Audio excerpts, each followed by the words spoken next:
It's been a busy 2 weeks since President Donald Trump took office, showing his voters he's a man of action, signing executive order, one order after the next.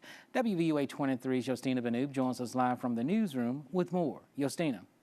Well, Jabari, you might have heard the words executive order, actions, memorandums, and proclamations thrown around in the last few weeks. But what do they all mean? Well, I went and found out.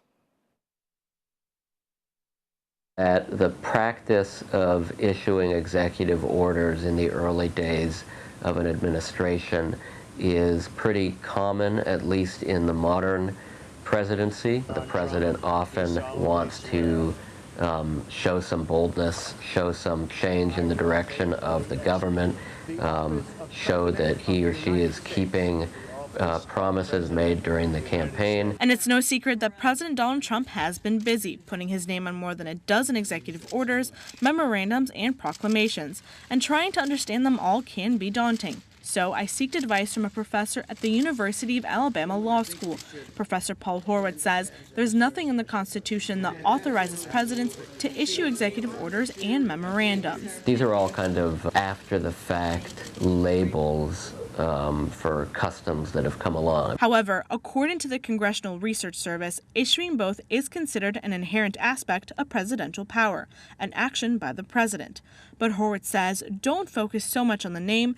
Each document has its own distinction you should pay close attention to. The name is less important. What matters more is whether it's the kind of action that comes from some authority and affects the rights and duties of other people, whether it's people outside government or people inside the executive branch, or whether they're just, for instance, a statement of policy or an announcement of some kind. A statement such as Trump proclaiming February American Heart Month.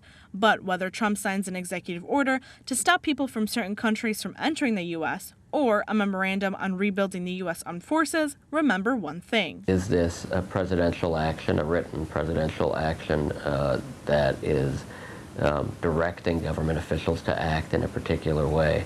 And does it have legal authority? We also have an update on Trump's travel ban.